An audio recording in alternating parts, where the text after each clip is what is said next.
It's Miss Gloria from North Riverside Public Library. Today I'm going to read you a book from our nonfiction collection for children. It's called How I Learned Geography. And it is written by Uri Shulevitz, and he also illustrated.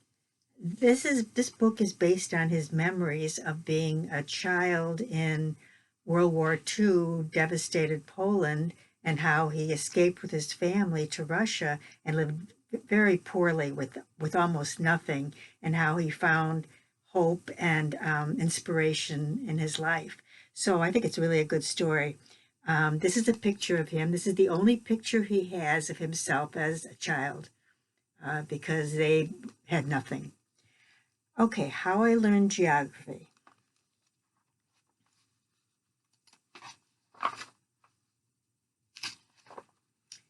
Okay, when war devastated the land, buildings crumbled to dust. Everything we had was lost, and we fled empty-handed. They had nothing. This is from Poland. We traveled far, far east to another country where summers were hot and winters were cold, to a city of houses made of clay and straw, surrounded by dusty steps burned by the sun.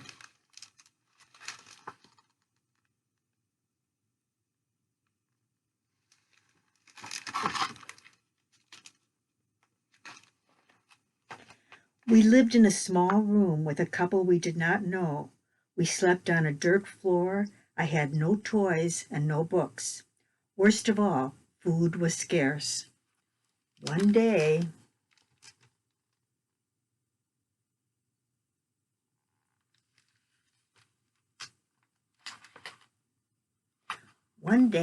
Father went to the bazaar to buy bread.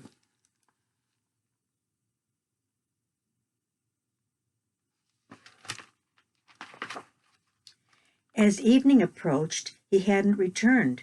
Mother and I were worried and hungry. It was nearly dark when he came home.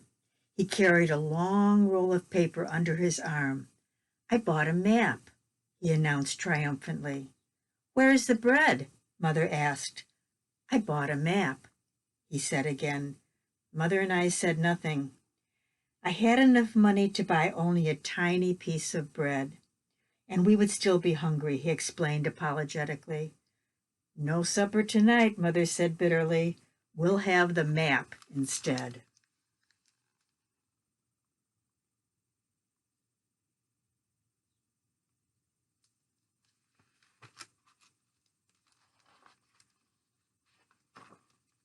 I was furious.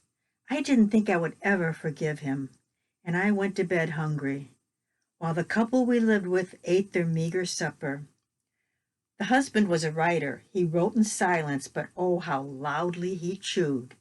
He chewed a small crust of bread with such enthusiasm, as if it were the most delicious morsel in the world. I envied him his bread and wished I were the one chewing it. I covered my head with my blanket so I would not hear him smacking his lips with such noisy delight.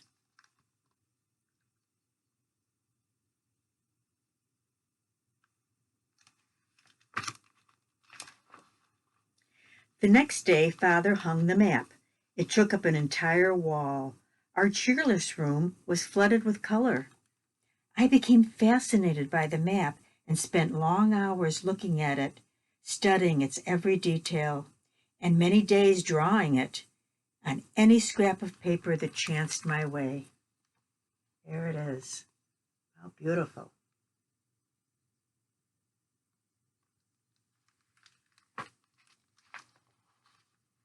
I found strange sounding names on the map and savored their exotic sounds, making a little rhyme out of them. Fukuoka Takaoka Omsk, Fukuyama Nagayama Tomsk, Okasaki Murasaki Pinkst, Pennsylvania Transylvania Minkst. I repeated this rhyme like a magic incantation and was transported far away without ever leaving our room. There he is in his imagination.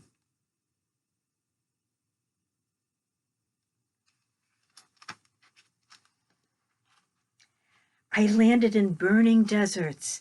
I ran on beaches and felt their sand between my toes.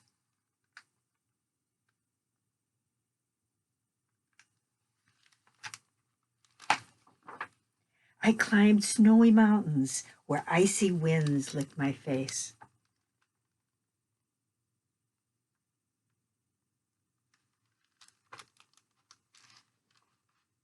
I saw wondrous temples where stone carvings danced on the walls and birds of all colors sang on the rooftops.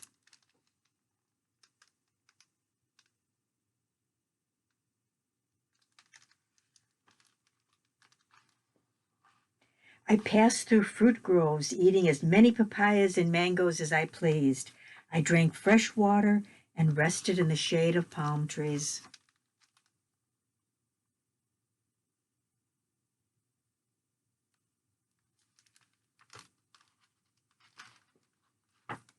I came to a city of tall buildings and counted zillions of windows, falling asleep before I could finish.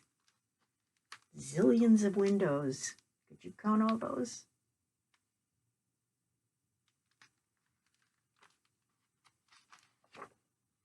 And so I spent enchanted hours far, far from our hunger and misery. I forgave my father. He was right after all.